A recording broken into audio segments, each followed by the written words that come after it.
पाणी टंचाई निवारण उपाययोजना जुलै महिन्याअखेर सुरू राहणार। पाणी पुरवठा आणि स्वच्छता मंत्री बबनराव लोणीकर यांची माहिती। पीक कर्जाच्या वाटपाबाबत सरकार गंभीर नाही, राष्ट्रवादी काँग्रेस नेते अजित पवार यांची टीका।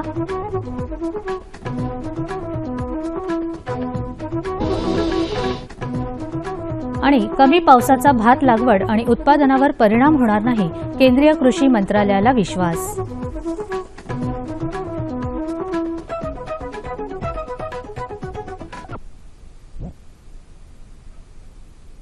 नमस्कार, कृषी वार्ता या बातमीपत्रात मी पूजा काळे स्वागत करते। जाणून घेऊया कृषीविषयक सविस्तर वृत्त।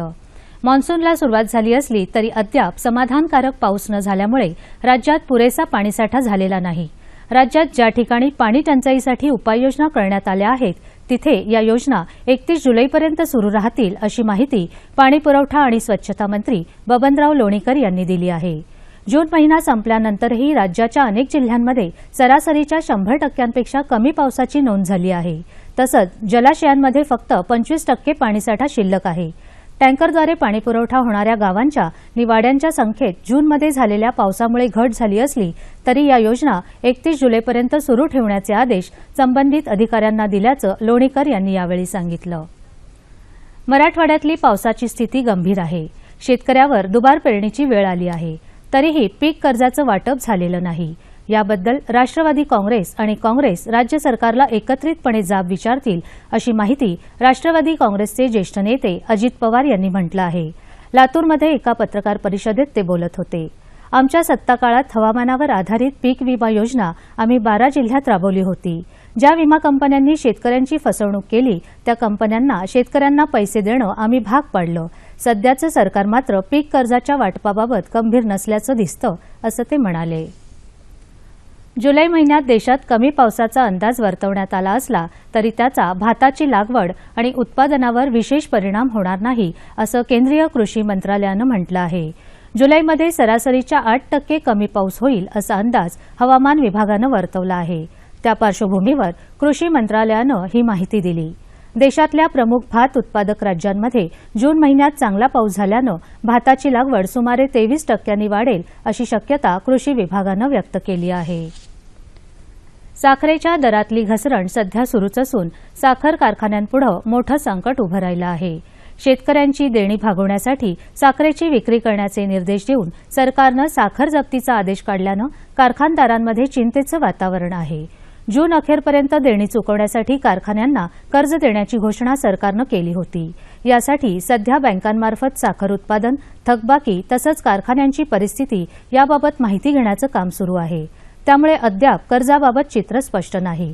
मागणीपेक्षा जास्त साखर उत्पादन झाल्यानं साखरेचे दर सतत घसरत आहेत। या घसरलेल्या दरात साखर विक्री करून शेतकऱ्यांची देणी देण्याइतका निधी उपलब्ध होईल का, असा प्रश्न कारखानदारांना पडला आहे। निसर्गाच्या लहरीपणामुळे पावसानं दडी मारली आहे। यामुळे उस्मानाबाद जिल्ह्यातल्या शेतकऱ्यांसमोर दुबार पेरणीचं संकट उभं राहिलं आहे। याविषयीचा हा वृत्तांत। 11% पाऊस झाल्यानं खरीप हंगामातल्या पेरण्या रखडल्या आहेत। जिल्ह्यातल्या काही भागात झालेल्या पेरण्यांवर कमी पावसामुळे दुबार पेरण्यांचं संकट उभं ठाकलं आहे। खरीप लागवडीखालील 3,92,000 हेक्टर क्षेत्रापैकी केवळ 38% क्षेत्रावर म्हणजेच 1,49,000 हेक्टरवर आतापर्यंत पेरण्या झाल्या आहेत। यामुळे शेतकरी पावसाची आतुरतेनं वाट पाहत आहेत। गेल्या 2 वर्षापासून पाऊस काळ कमी असल्यामुळे खरीप नाही, रबी नाही आणि आताच्या खरीपाच्या वेळेस पेरणी करता पाऊस जेमतेम पडलेला होता। त्याच्यात काही लोकांनी पेरण्या केलेल्या आहेत, परंतु पुढे पाऊस नसल्यामुळे पिकं सुकू लागलेली आहेत। कमी पावसामुळे जिल्ह्याच्या काही भागातल्या पेरण्या अद्यापही खोळंबल्या आहेत। निसर्गाच्या लहरीपणामुळे दुबार पेरणीचं ओढवलेलं भीषण संकट दूर व्हावं यासाठी उस्मानाबाद जिल्ह्यातले शेतकरी वरुण राजाला आर्तस्वरात साथ घालत आहेत। हॉलंडमधल्या सुसज्ज फुलबाजाराच्या धर्तीवर आता पुण्यात अत्याधुनिक फुलबाजाराची उभारणी होणार आहे। केंद्रीय वातानुकूलित यंत्रणा असलेल्या या फुलबाजाराच्या उभारणीला सुमारे 50 कोटी रुपये खर्च अपेक्षित असून पुणे प्रादेशिक कृषी उत्पन्न बाजार समिती या बाजाराची उभारणी करणार आहे।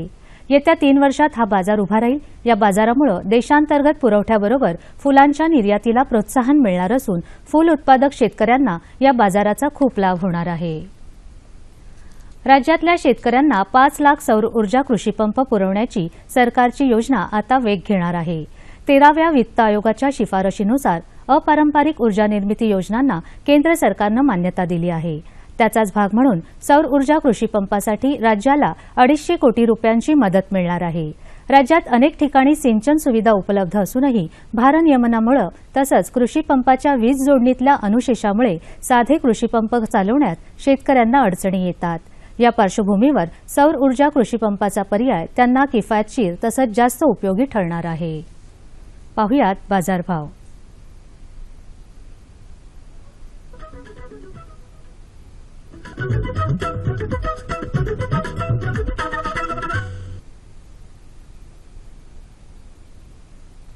जाणून घेऊया कराड कृषी उत्पन्न बाजार समितीकडून प्राप्त झालेले शेतमालाचे बाजारभाव.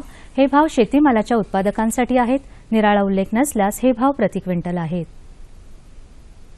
फ्लॉवर कमाल दर 1200, किमान दर 900, भेंडी 3000, 2500, दुधी 1500, 1000, कारलं 4000, 3000, वांगी 600, 400, मोसंबी 5000, 4000, डाळिंब 2000, 1500, केळी 1800 आणि चिकू 1600 आणि 1200.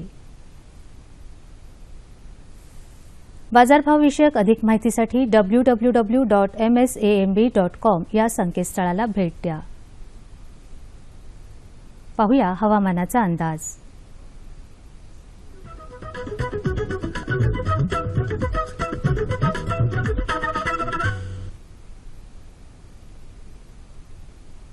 मुंबई कमाल 32. येत्या 2 दिवसात कोकणात बऱ्याच ठिकाणी तर मध्य महाराष्ट्र, मराठवाडा आणि विदर्भात तुरळक ठिकाणी मेघगर्जनेसह पाऊस पडेल असा अंदाज वेधशाळेने व्यक्त केला आहे. जाणून घेऊयात राज्यातल्या प्रमुख शहराचं तापमान कमाल आणि किमान अंश सेल्सिअसमध्ये. मुंबई कमाल 32, किमान 28, पुणे 31, 23, औरंगाबाद 34, 23, नागपूर 36, 25, सोलापूर 36, 23, नाशिक 31, 24.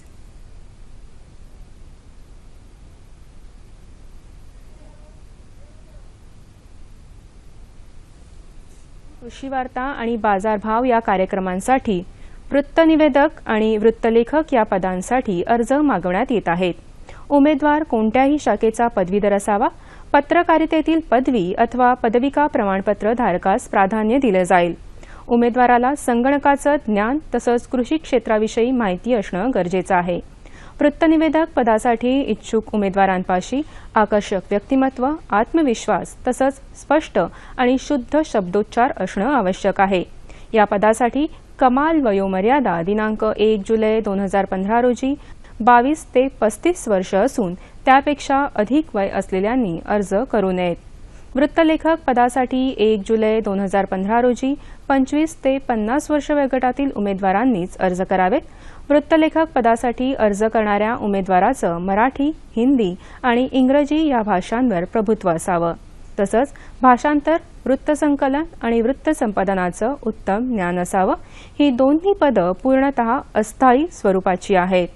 इच्छुक उमेदवारांनी पोस्टकार्ड आकाराचं छायाचित्र आणि आवश्यक प्रमाणपत्रांच्या सत्यप्रतीसह दिनांक 20 जुलै 2015 पर्यंत अर्ज पाठवावेत. अर्ज पाठवण्यासाठी पत्ता आहे निर्माता, कृषी वार्ता आणि बाजारभाव, दूरदर्शन केंद्र, पांडुरंग भुतकर मार्ग, वरळी, मुंबई 400030. याचबरोबर आजच्या कृषी वार्ता येथेच संपल्या. पुन्हा भेटूया पुढील कृषी वार्तामध्ये. तोपर्यंत नमस्कार.